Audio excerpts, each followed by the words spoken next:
शिवाय नमस्तुभ्यम। हर हर महादेव। श्री गोपेश्वर गोपीश शिव महापुराण कथा जो कि कोसी मथुरा में चल रही है 3 नवंबर से शुरू हो गई है और ये 7 दिवसीय शिव महापुराण कथा है जो कि 3 नवंबर से 9 नवंबर तक दोपहर में 2 बजे से 5 बजे तक आस्था चैनल यूट्यूब के माध्यम से देखी जा सकती है।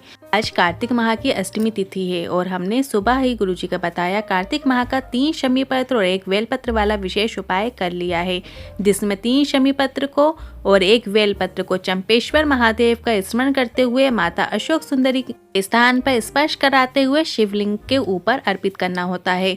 आप वीडियो के माध्यम से भी देखकर उपाय समझ सकते हैं, क्योंकि ये उपाय आप आज रात को भी कर सकते हैं या फिर 20 नवंबर को आने वाली कार्तिक माह की बड़ी सोमवार की अष्टमी के दिन भी करके अपने जीवन में धन संबंधित सभी परेशानियों का अंत कर सकते हैं।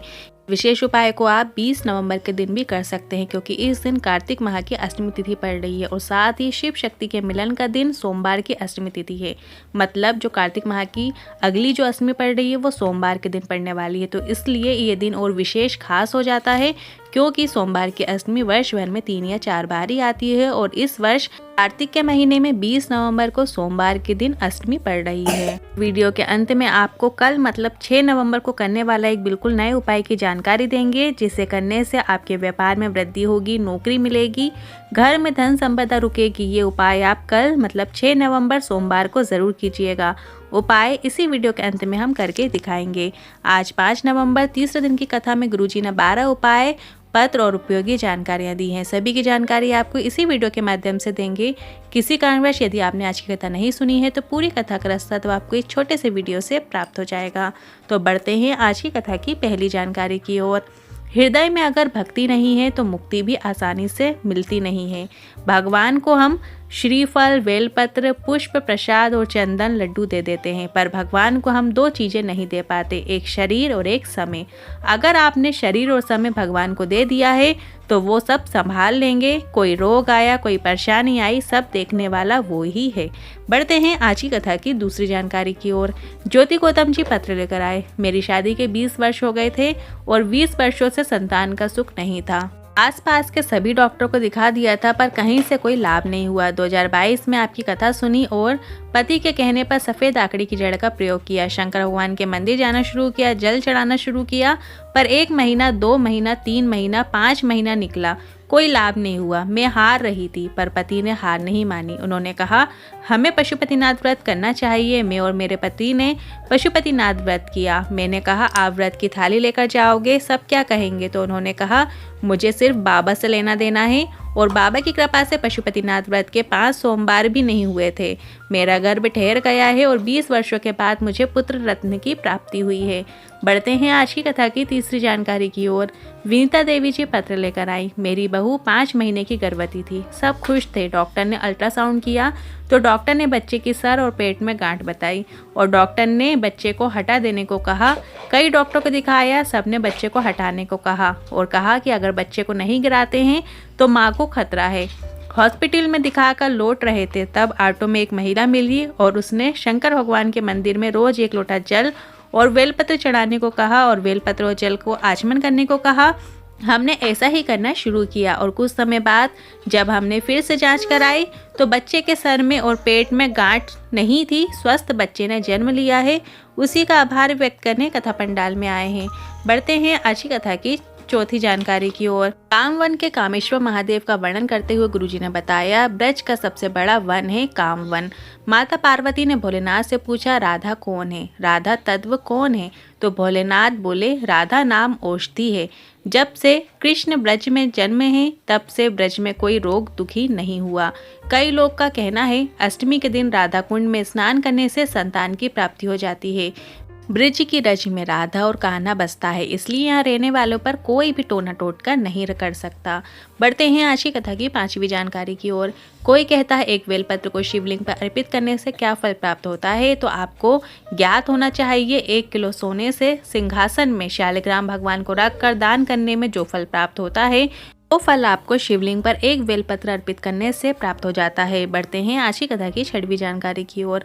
मेरा परिवार आपकी कथा लॉकडाउन से सुन रहा है। 2005 में विवाह हुआ पर संतान नहीं हुई। लोग 5 तक कह देते थे। डॉक्टर ने मेरे गर्भ में टीबी का रोग भी बता दिया था और डॉक्टर ने कह दिया कि संतान सुख जीवन भर नहीं होगा। तभी हमने 2020 तक इलाज करवाया और उसके बाद सारी दवाइयाँ बंद कर दी, इलाज भी बंद कर दिया। इसके बाद मैंने 2022 में पशुपतिनाथ व्रत किया और 3 माह इंतज़ार किया, पर संतान सुख नहीं हुआ। मेरी भाभी का गर्भ ठहरा और उन्हें 2 संतान का पता चला। तब उन्होंने एक बच्चा मुझे देने को कह दिया, पर कुछ समय बाद सोनोग्राफी हुई तो डॉक्टर ने कहा एक ही बच्चा है। तो भाभी ने कहा मैंने कह दिया है कि यह बच्चा आप रख लेना। भाभी ने संतान देने का नियम लिया और प्रण कर लिया, पर लड़ाई इस बात की थी कि मेरा पशुपतिनाथ व्रत कैसे खाली चला गया। और पशुपतिनाथ व्रत के 3 महीने बाद चौथा महीना आया और मेरा गर्भ ठहर गया और मुझे पुत्र रत्न की प्राप्ति हुई है। उसी का आभार व्यक्त करने कथा पंडाल में आई हूँ। बढ़ते हैं आज की कथा की 7वीं जानकारी की ओर। बेटी का कन्यादान करने वाला पितृ कभी नरक नहीं जाता, इसलिए बेटियों को अपने पिता को कन्यादान करने का मौका ज़रूर देना चाहिए। बढ़ते हैं आज की कथा की 8वीं जानकारी की ओर। अर्चना श्रीवास्तव जी पत्र लेकर आई। मेरा बेटा कई समय से भारतीय सेना की तैयारी कर रहा था, पर कुछ नंबर से रह जाता था। मैंने कहा भोलेनाथ पर भरोसा रख, एक बेलपत्र और 1 लोटा जल चढ़ाना शुरू कर। उसने ऐसा करना शुरू किया और उसने सीहोर रुद्राक्ष महोत्सव में जाकर भी रुद्राक्ष लेकर आया और मैंने उसे 5 फुलेरा दर्शन करके मनोकामना करने को कहा, पर बेटा बोला ये महिलाओं का उत्सव है, मैं इसमें जाऊंगा तो लोग क्या सोचेंगे। मैंने कहा तुम कुछ मत सोचो। उसने 5 फुलेरा दर्शन करके मनोकामना की और उसकी भारतीय सेना में सरकारी नौकरी लग गई है। उसी का आभार व्यक्त करने कथा पंडाल में आई हूँ। बढ़ते हैं आज की कथा की 9वीं जानकारी की ओर। प्रयागराज में होने वाली कथा कैंसिल हो गई है और प्रयागराज में होने वाली कथा 9 दिनों की थी और ये कथा कैंसिल होने के बाद 15 दिनों में कोई कैसे कथा ले सकता है, पर नासिक और धुलिया में 5-5 दिनों की कथा ली गई है। धुलिया में 15 से 19 नवंबर तक कार्तिक माह में कथा होने वाली है। बढ़ते हैं आज की कथा की 10वीं जानकारी की ओर। संगीता अनुज जी पत्र लेकर आए। मेरे कान के पीछे गठान हो गई थी जो कई महीनों से थी। डॉक्टर से इलाज करवाया पर वो ठीक ही नहीं हो रही थी और गठान बढ़ते चली जा रही थी। डॉक्टर ने ऑपरेशन की बोल दिया था और गठान जांच के लिए जाएगी ऐसा बताया था।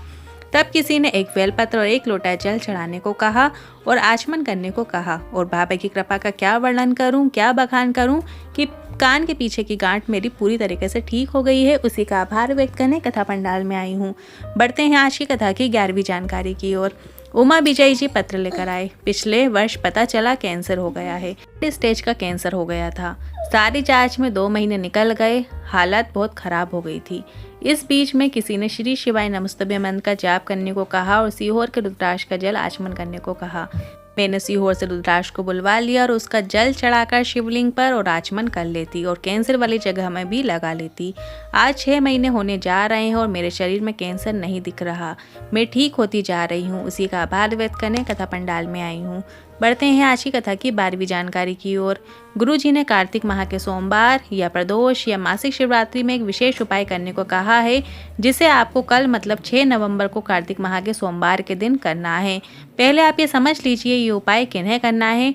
जिनके जीवन में धन संपदा की कमी है, बीमारियां चल रही हैं, पैसा बीमारियों में जा रहा है, तो आप इस विशेष उपाय को कर सकते हैं। आपको इस उपाय को करने के लिए 1 बेलपत्र और 1 शमी पत्र को लेकर शिवालय में जाना है और बेलपत्र को उल्टी जैसे अर्पित करते हैं वैसे ही माता अशोक सुंदर के स्थान पर आपको अर्पित कर देना है, पर आपको बेलपत्र की जो डंडी है वो शिवलिंग की ओर करते हुए अर्पित करना है। इसके बाद आपको शमी पत्र को शिवलिंग के ऊपर अर्पित करना है और शमी पत्र भी आपको उल्टा ही अर्पित करना है और इसकी डंडी दक्षिण दिशा की ओर होना चाहिए, मतलब जलाधारी की विपरीत ओर होना चाहिए। बस आपको इतना ही करना है। जीवन में धन संपदा बढ़ेगी, व्यापार बढ़ेगा, नौकरी की प्राप्ति होगी। ये विशेष उपाय की जानकारी गुरुजी ने नागपुर की शिव पार्वती शिव महापुराण कथा में दी थी। गुरुजी ने पिछली कथाओं में बताया था कार्तिक महीने में आपको एक नियम लेना चाहिए। आप एक नियम रोज कर सकते हैं। चाहो तो आप एक दिया बेलपत्र के वृक्ष के नीचे लगा सकते हैं। यदि आप बेलपत्र के वृक्ष के नीचे एक दिया नहीं लगा सकते तो पीपल के वृक्ष के नीचे लगाइए या वट वृक्ष के नीचे लगाइए। यदि आप वहाँ पे भी नहीं लगा सकते तो आप तुलसी के क्यारे में एक दिया रोज़ शाम के समय ज़रूर लगाइएगा। यदि आप तुलसी के क्यारे में भी एक दिया नहीं लगा सकते तो आप अपने घर के जो रसोई घर है उसमें जो पानी भर के रखते हैं परिंदा है, वहाँ पर आपको एक दिया रोज़ लगाना है। इस कार्तिक महीने में आपको ये नियम बना लेना है। अभी के जितने दिन निकल गए, पर बाकी के दिनों में आपको इस उपाय को करना है। यदि आप रसोई घर में पानी के स्थान पे भी एक दिया नहीं लगा सकते हैं तो आप सुबह के समय झाड़ू लगाने के बाद अपने घर के बाहर पानी का सिंचन कीजिए। आप अपनी हाथ की हथेली में थोड़ा सा जल लेकर अपने घर की देहरी पे पानी सींचिए, सिंचन कीजिए। ये नियम आपको रोज़ बना लेना है। इनमें से जो नियम आपको आसान लगे, चाहे आप दिया लगा सकते हैं या पानी छिड़काव कर सकते हैं, कुछ भी एक नियम आपको बना लेना है। कार्तिक माह में ज़रूर आप इस उपाय को कीजिएगा। किन उपायों से लेकर मन में कोई सवाल या क्वेश्चन है तो आप कमेंट बॉक्स के जरिए पूछ सकते हैं। वीडियो थोड़ा भी उपयोगी लगा हो तो वीडियो को लाइक करके कमेंट बॉक्स में हर हर महादेव ज़रूर टाइप कीजिएगा। श्री शिवाय नमस्तुभ्यम।